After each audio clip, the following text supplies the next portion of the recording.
Good evening everyone, कैसे हो आप सब। होप सब अच्छे हैं, अच्छा रहना भी चाहिए। कल भी बताया था टेंशन लेके नहीं पढ़ेंगे, ठीक है। क्या पढ़ेंगे आज, क्या बोला था, क्लास 9 को पॉलिनोमियल्स कराएंगे। बेसिक कॉन्सेप्ट्स आप लोगों के क्लियर हैं। जहां तक मुझे पता है इस टाइम पे बच्चों को आती है दिक्कत क्वेश्चन सॉल्व करने में। तो आज हम डिफरेंट टाइप्स ऑफ क्वेश्चंस देखेंगे और कुछ बेसिक कंसेप्चुअल क्लैरिटी भी दूंगा मैं साथ साथ। किस लिए इंपॉर्टेंट है, क्योंकि बहुत से ऐसे लोग हैं जो पॉलिनोमियल्स तो पढ़ रहे हैं लेकिन ये नहीं पता कि पॉलिनोमियल्स में होता क्या है। क्लियर है, करें शुरू। चलो सबसे पहले पॉलिनोमियल होता क्या है यही बताओ। पॉलिनोमियल मतलब एक ऐसा एल्जेब्रिक एक्सप्रेशन, ध्यान से सुनना, एक ऐसा एल्जेब्रिक एक्सप्रेशन जिसमें की वेरिएबल की पावर, कोई भी वेरिएबल हो x y z p q r s t, variable की पावर हमेशा होल नंबर होनी चाहिए। क्या होनी चाहिए, होल नंबर होनी चाहिए। For suppose 3x to the power 4, this is a polynomial, क्योंकि वेरिएबल की पावर क्या है, 4 है। वेरिएबल की पावर क्या है, 4 है। So this is a polynomial. अब क्या रूट टी एक पॉलिनोमियल है? देखो हिंदी में ध्यान से समझने की कोशिश करो, ठीक है। A polynomial is an algebraic expression which has a variable in which its power is always a whole number. English तो रटी रटाई एनसीईआरटीज में बुक्स में हर जगह रखी है, हर जगह रखी है। मैं भी बोल सकता हूं आपके आगे, लेकिन उसका कोई फायदा नहीं है। एक ऐसा एल्जेब्रिक एक्सप्रेशन जिसमें की वेरिएबल की power should be a whole number. अब अगर कुछ ऐसे हैं जिन्हें होल नंबर नहीं पता, तो होल नंबर्स क्या होते हैं, number starting from 0 and till infinity, not a fraction. कोई कहने लगे सर 1/2 भी तो 0 के बाद आता है, 1/2 is 0.5, 0.5 भी तो 0 के बाद आता है। But whole numbers do not include fractions. Clear है, क्लियर है। अब मुझे बताओ क्या रूट टी है एक पॉलिनोमियल? नहीं है, ऑब्वियसली टी की पावर हाफ। मैंने देखा है बच्चों को ये गलती करते हुए, इसलिए शुरू में बता रहा हूं। Half is not a whole number, cancel. अच्छा मुझे एक बात बताओ, 2 क्या 2 या 3 या 4 इन्हें पॉलिनोमियल कहा जा सकता है? क्या 2, 3, 4 इन नंबर्स को पॉलिनोमियल्स कहा जा सकता है क्लास? हाँ, मैं कह रहा हूं हाँ, कुछ लोग कह रहे हैं ना। अब बताओ मैं सही हूं या आप लोग सही हो? नहीं, आप लोग हर काम में सही होते हो, यहां मैं सही हूं। क्यों सही हूं? 2 टू द पावर 0 क्या होता है? 0, नॉट डिफाइंड, इंफिनिटी, या और कुछ भी हो सकता है इनमें से। कमेंट्स में बताओ इनमें से क्या होगा, ठीक है। मेरा देखने से पहले खुद से कमेंट करना। चलो क्या होगा बेटा, anything raise to the power 0, anything raise to the power 0 is always 1, ठीक है। अब आप कहोगे सर इसमें वेरिएबल कहां है? वेरिएबल हम लगा देते हैं यार, क्या दिक्कत है। 4x to the power 0, because x to the power 0, anything to the power will always be equal to 1. 4 into 1, 4. So 4 becomes a polynomial. Such a polynomial is known as constant polynomial. What it is known? Constant polynomial. Clear? पहली चीज हो गई। अब हम बात करते हैं degree of a polynomial. Degree क्या होती है भाई?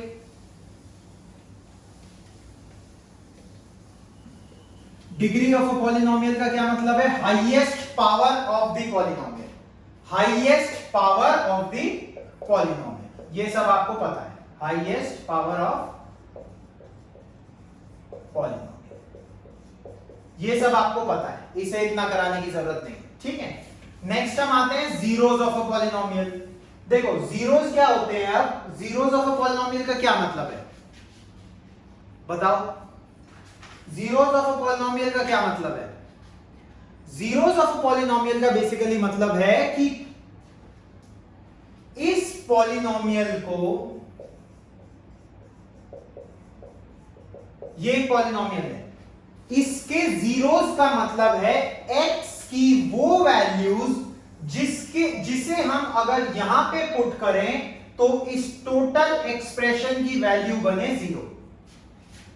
x की वो वैल्यूज जिन्हें हम यहां पे पुट करें तो इस नेट एक्सप्रेशन की वैल्यू बने 0।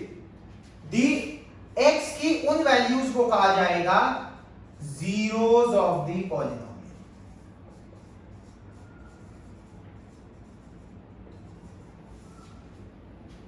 क्लियर है? क्लियर है? आगे बढ़े। जैसे यहां पे बताओ क्या होगी x की। देखो 1 तो नहीं होगी, +1 तो नहीं हो सकती। क्यों नहीं हो सकती? 1 +3 +3 +1 कभी भी नेगेटिव नहीं जाएगा। -1 डाल के देखें, देखो आता है।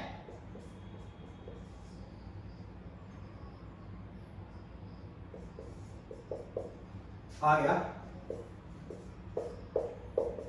So x equal to -1 is a zero of this polynomial. X equal to -1 is a zero of this polynomial. Clear है? Zeros of the polynomial समझ आ गया? या बेसिक क्वेश्चंस आएंगे इसमें, कोई दिक्कत नहीं। आपको जीरोस दिए होंगे या आपको एक्सप्रेशन दिया होगा, आपको बोला होगा p of 0, p of 1, p of 2 इनकी वैल्यूज निकालिए जैसा कि आपकी एनसीईआरटीज में है। तो बस क्या करना है, जैसे ये है, आपको x की दो वैल्यूज दी हैं,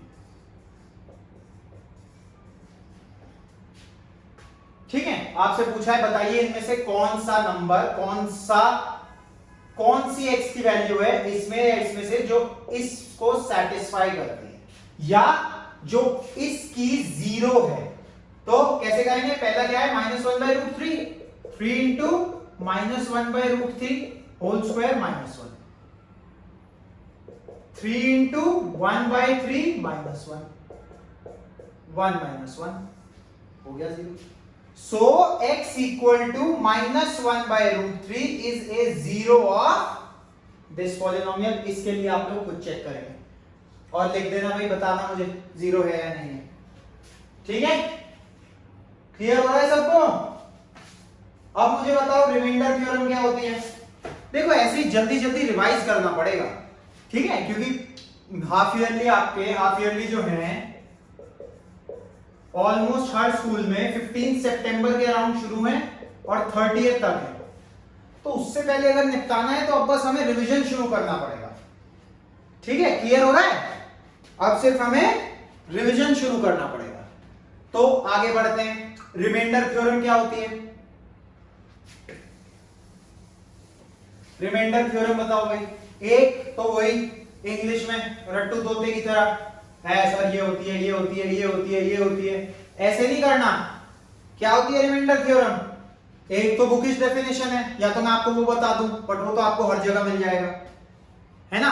if p of x is a polynomial of degree greater than equal to 1 and a is any real number, so when we divide the polynomial p of x by x minus a, remainder will be p of a। आप कहोगे sir क्या कह रहे हो, समझा तो दो। अगर हमें यूं ही पढ़ना होता तो आपकी वीडियोस क्यों देखते, बुक से ही नहीं पढ़ लेते। तो हम समझाएंगे, समझाने के लिए हैं। अगर p of x एक पॉलिनोमियल है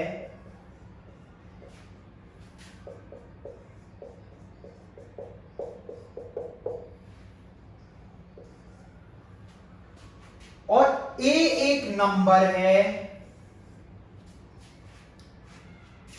अगर हम इसे इसका 0 मान के x-2 से डिवाइड करते हैं, x माइनस ए था ना डेफिनेशन में, तो x माइनस ए से डिवाइड करते हैं, तो रिमाइंडर निकालने के लिए लॉन्ग डिवीजन करने की जरूरत नहीं है। रिमाइंडर निकालने के लिए लॉन्ग डिवीजन करने की जरूरत नहीं है। कैसे निकलेगा remainder? You just need to find p of a which is p of 2. Find p of 2.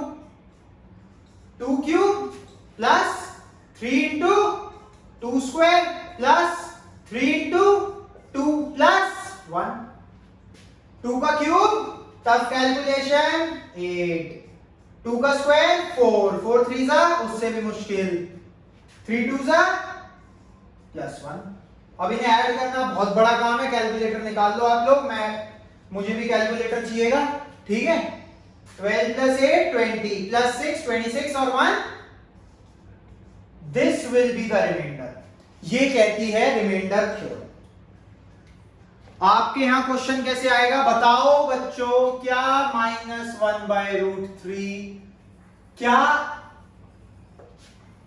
x is equal to -1/√3 3x² -1 का फैक्टर है कि नहीं? फैक्टर होने का क्या मतलब है बच्चों? फैक्टर होने का मतलब है कंप्लीटली डिविजिबल. ऐसे आएगा बल्कि आपको, क्या x plus minus x minus plus minus तो माइनस ही हो गया ना, क्या x -1/√3 इसका फैक्टर है या नहीं? कैसे करोगे? फैक्टर अगर होगा 8 का फैक्टर है 2 मतलब कंप्लीटली डिविजिबल है. 8 का वन ऑफ द फैक्टर्स है 2 मतलब कंप्लीटली डिविजिबल है ना? इसका मतलब this should be completely divisible. Completely divisible होगा तो रिमाइंडर क्या होगा? 0. रिमाइंडर क्या होगा? 0. तो हम रिमाइंडर थ्योरम से ढूंढ लेंगे. x -1/√3 is 0, तो x की वैल्यू कितनी आ गई? 1/√3. इसे उठा के यहां पे पुट कर देंगे, देख लेंगे क्या 0 आ रहा है. हाँ बिल्कुल आ रहा है. ये x प्लस ही था बच्चों, पिछला क्वेश्चन करा था ना x प्लस, मैं बीच में प्लस लिखा भी था फिर माइनस कर दिया. ये होगा ताकि ये यहां आए, ये माइनस आए. और तो प्लस से भी कोई खास फर्क थोड़ी पड़ेगा यार. क्यों? माइनस प्लस प्लस से लेके देखते हैं. स्क्वायर में तो वैसे भी माइनस का स्क्वायर प्लस ही हो जाएगा. 3√3 का square 3, 3 3 gets cancelled, 1 - 1 0. So this is a factor of this. Clear हो गया रिमाइंडर थ्योरम? क्लियर हो गया रिमाइंडर थ्योरम? कोई दिक्कत हो कमेंट्स डालो, कोई क्वेश्चन हो कमेंट डालो, आपको रिप्लाई मिल जाएगा. ना मिले तो आप कहना, मिलेगा 100% मिलेगा. ठीक है. अगला आगे देखते हैं अब. और क्या है आपके एनसीईआरटी में? Long division. लॉन्ग डिवीजन में काफी बच्चे कंफ्यूज रहते हैं. ऑल्दो कुछ स्कूल्स में लॉन्ग डिवीजन करा रहे हैं और कुछ स्कूल्स में नहीं भी करा रहे. कुछ स्कूल्स में करा रहे हैं, कुछ स्कूल्स में नहीं भी करा रहे. तो जैसे ये क्वेश्चन है, अच्छा क्वेश्चन है, एग्जांपल भी है और बड़ा एग्जांपल है. देखो 3x to the power 4 minus x square minus 3x to the power 4 minus 4x cube minus 3x minus 1 to be divided by x minus 1 to be divided by x minus 1. तो कैसे करेंगे? एक एक term को zero करते जाना है. शुरुआत किससे करनी है? हाईएस्ट पावर से. x को किससे मल्टीप्लाई करोगे कि 3x to the power 4 आ जाए? 3x क्यूब से. 3x cube into x, 3x to the power 4. 3x cube into -1, minus 3x cube. Subtract कर दिया, 0 हो गया. अच्छा, माइनस माइनस क्या होता है? प्लस. साइन चेंज कर दिया, उसके बाद इन्हें उठा के ऐड कर दो. उसके बाद इन्हें उठा के ऐड कर दो. -4x cube plus 3x cube will be -x cube. बाकी सारा एज इट इज. अब -x क्यूब बनाने के लिए -x स्क्वायर से करेंगे. -x cube -x square into -1 will be +x square. अच्छा, ओहो मजा आ गया. तो x स्क्वायर प्लस, ध्यान रखो ये स्टेप है गलती का, ऊपर नहीं है भैया, बाहर लिखो. क्यों लिख रहे हैं अभी बताता हूं. नीचे वाले का साइन बदलेगा, minus x cube plus x cube. यहां एक्स स्क्वायर की टर्म नहीं है, ये ध्यान रखना, प्लस एक्स स्क्वायर मत लिख देना उठा के। जीरो एक्स स्क्वायर तो लिख सकते हैं ऊपर, जीरो में से एक्स माइनस करना है, नीचे वाले का साइन नेगेटिव और ऐड होंगे माइनस एक्स स्क्वायर। अब तुम्हें पता लग गया तो इसे उठा के जीरो हटाओ, यहां लिखो minus x square minus 3x minus 1।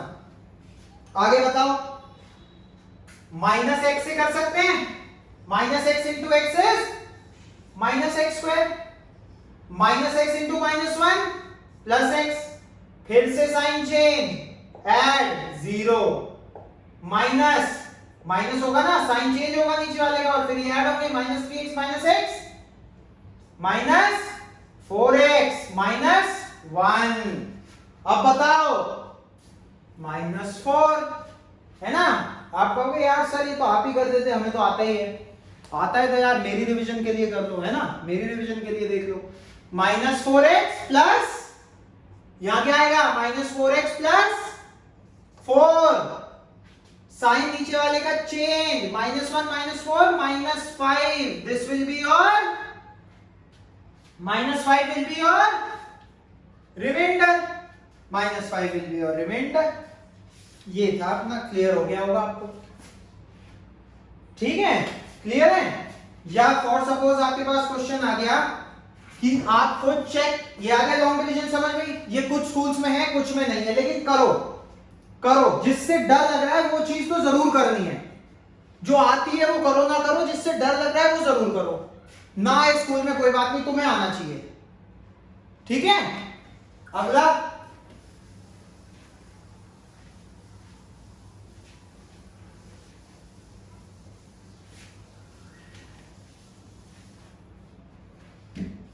For suppose remainder theorem का एक और क्वेश्चन है, क्या है, चेक करना है इसमें आपको कि क्या 7 plus 3x is a factor of 3x cube plus 7x। कैसे करेंगे, जीरो रख देंगे, 3x will be minus 7, x will be minus 7/3। Check करना है कि क्या ये अगर हम यहां पे डालते हैं तो जीरो आएगा, जीरो आएगा तो रिमाइंडर जीरो होगा, क्योंकि ये रिमाइंडर थ्योरम है। रिमाइंडर जीरो होगा तो this will B A factor of this, 3 into minus 7/3 का क्यूब प्लस 7 इंटू माइनस 7/3। बताओ,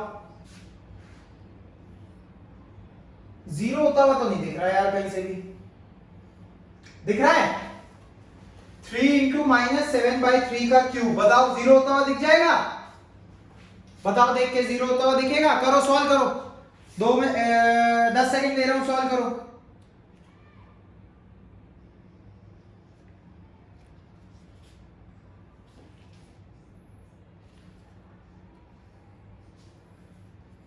नहीं होगा ना यार, ये 7 का क्यूब बहुत ज्यादा चला जाएगा, उसका नेगेटिव नंबर, फिर ये फिर प्लस इंटू माइनस फिर नेगेटिव, तो ये will be not equal to zero, therefore this is not a factor of. मजे, बढ़े आगे, मस्ती भी करेंगे मजाक भी करेंगे क्लास में, चिंता मत करो। हाफ ईयरली दे दो, हाफ ईयरली की आप लोगों को भी बहुत टेंशन है, मुझे पता है, आप लोगों की वजह से पेरेंट्स को भी बहुत टेंशन है, मुझे नहीं है। मुझे क्यों नहीं है? अब कुछ कहेंगे आपको क्यों होगी, आपको कौन सा पेपर देना है, नहीं, मुझे पेपर तो नहीं देना, लेकिन मुझे पता है तुम लोग कर लोगे, मुझे पता है तुम लोग कर लोगे, फालतू में डर रहे हो तुम लोग, मुझे पता है तुम लोग कर लोगे, और डर के कुछ होना भी नहीं है ना, जो किस्मत में होगा मिल जाएगा, क्यों, है ना, जो किस्मत में होगा मिल जाएगा, मैं भी ये बात मानता हूं, जो किस्मत में होगा मिल जाएगा, लेकिन अगर ना हुआ, अगर ना हुआ किस्मत में, तो बेटा छीनना भी तुम्हें ही है, छीनना भी तुम्हें ही है, और किस्मत में अपनी वो चीज लिखनी है। आ गया समझ? किस्मत अपनी तुम लिखोगे, कोई दूसरा नहीं, ठीक है। चलो, सब समझदार है, सब होशियार है, करेंगे। अब एक चीज करते हैं, मिडिल टर्म स्प्लिटिंग। क्या करते हैं? Middle term splitting. क्या होती है middle term splitting? X square minus 5x plus 6 is equal to 0। Middle term splitting, middle term को स्प्लिट करना है। इस टर्म को ऐसे स्प्लिट करना है उन दो नंबर्स में जिनका product should be equal to constant into coefficient of x square. General equation क्या होती है? ax square plus bx plus c is equal to 0। So product should be a which is coefficient of x square into c which is the constant। ऐसे दो numbers जिनका product should be equal to ac and sum should be equal to b।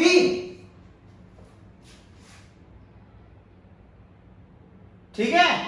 b यानी कि middle term coefficient of x कितना है? यहां पे product कितना है? बताओ कोई ऐसे दो नंबर बताओ, करो, ट्राई करो फटाफट।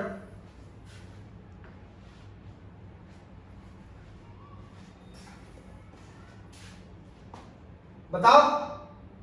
सबसे पहले क्या कर लो, जो प्रोडक्ट है उसकी मिडिल टर्म स्प्लिटिंग कर लो। तुम्हें अपने आप प्रोडक्ट्स दिखने लगेंगे, तुम्हें अपने आप नंबर्स दिखने लगेंगे। 3 2 6।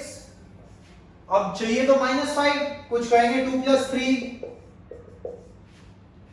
-2 -3 -5 चाहिए ना भाई। ये देखो, कुछ लोग हो आप जो आप ट्यूशंस भी जा रहे हो, स्कूल भी जा रहे हो, तो आप लोग ये चीज कर सकते हो, आप समझ सकते हो। आप कहोगे सर ये बेसिक क्या पढ़ा रहे हो? बेटा कुछ ऐसे भी होंगे, उनके बारे में सोचो जिन्होंने ट्यूशन के बारे में सोचते हुए भी डरते हैं, ट्यूशन के बारे में सोचते हुए भी डरते हैं कि यार हम अफोर्ड कैसे करेंगे, हमारी फैमिली अफोर्ड कैसे करेगी, परेशान नहीं करना, लेकिन पढ़ना बहुत चाहते हैं, तो ये उनके लिए भी है। ठीक है? तो x square -2x -3x plus -2x -3x plus 6 is equal to, x बाहर लेंगे, x -2 -3 x -2 is equal to, clear? कोई डाउट? कोई डाउट? जो कॉमन है उसे एक बार लिख लो, जो कॉमन नहीं है उसे एक बार लिख लो। x -2 and x -3 are the factors of, अगर x की वैल्यू पूछ लेते हैं तो एक बार एक को 0 रख दो, एक बार दूसरे को 0 रख दो। डन। मिडिल टर्म स्प्लिटिंग खत्म।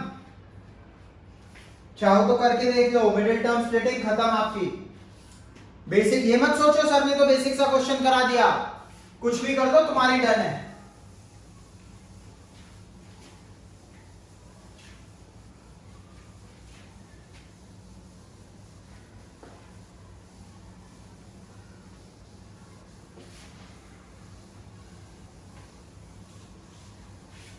एक बड़ा क्वेश्चन करते हैं, ये तो 2 डिग्री का, एक आपकी एनसीईआरटी का ही एग्जांपल है, काफी अच्छा क्वेश्चन है, स्कूल्स में भी देते होंगे आपको। ये देखना है कि आपको कोई दिक्कत तो नहीं आ रही। ठीक है? बाकी आइडेंटिटीज के लिए मैं दूसरी वीडियो डालूंगा, क्योंकि आइडेंटिटी सिर्फ तुम 9th वाले नहीं हो जिन्हें नहीं याद, 12th तक नहीं याद। मैं बता रहा हूं डरने की जरूरत नहीं है, 12th में भी कुछ ऐसे बच्चे हैं जिन्हें आज तक आइडेंटिटीज सारी नहीं याद, तो वो सबके लिए मदद करेगी। इसलिए आइडेंटिटीज हम सेकेंड वीडियो में डालेंगे, वो आप सब देखना, वो सबके लिए होगी। इसमें वीडियो में मेंशन होगा स्पेशली क्लास 9th के लिए, मेंशन होगा क्लास 9th के लिए, आइडेंटिटीज वाली में नहीं होगा, वो सबके लिए कॉमन होगी। उसके हम कुछ अच्छे क्वेश्चंस भी करेंगे और आइडेंटिटीज भी देखेंगे और याद करने का तरीका भी बताऊंगा। ठीक है? अब ये क्वेश्चन देख लेते हैं, आइडेंटिटीज से पहले ये एक ही क्वेश्चन बचता है आपका। इसमें मिडिल टर्म स्प्लिटिंग भी लग जाएगी। क्वेश्चन भैया ऐसे ही आएंगे, डायरेक्ट मिडिल टर्म स्प्लिटिंग का शायद हाफ ईयरली में ना आए।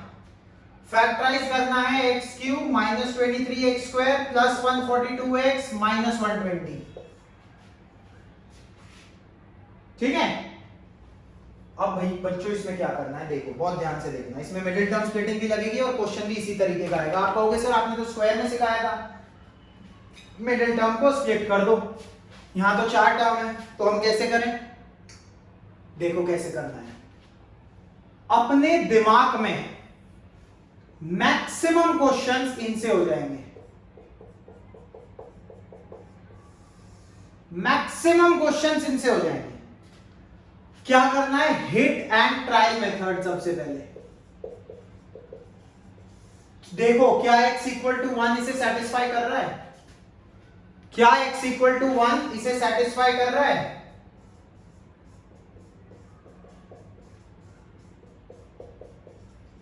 मतलब x की वैल्यू 1 यहां पे डालो।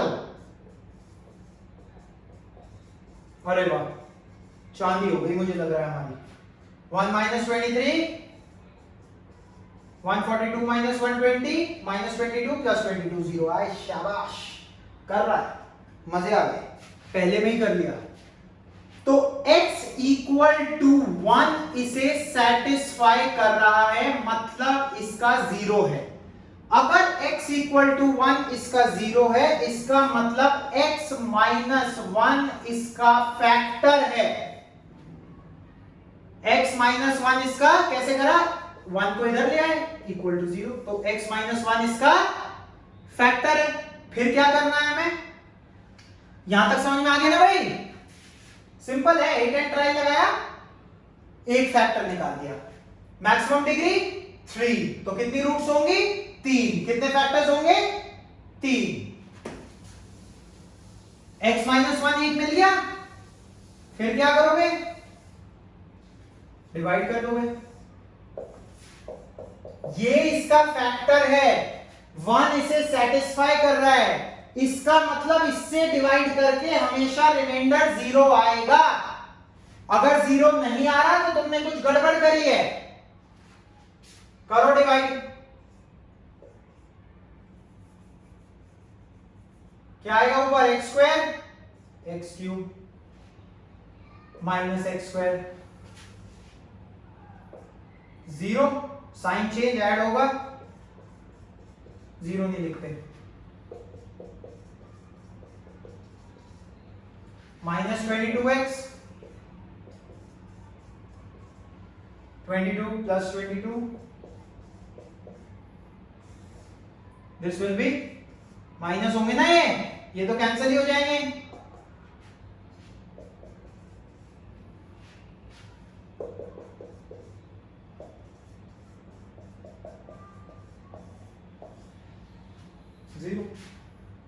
जीरो ही होगा ना भाई, माइनस प्लस ऐड, ठीक है। तो अब क्या बचा, क्वोशंट, क्या कर रहा हूं मैं, समझ आ रहा है, dividend is equal to divisor into quotient plus reminder. Reminder क्या इतना है इस क्वेश्चन में 0, क्योंकि वो उसका फैक्टर है, हमने निकाल लिया हिट एंड ट्रायल मेथड से। डिविडेंड ये होता है डिविडेंड, ये होता है डिवाइजर, ये होता है क्वोशंट।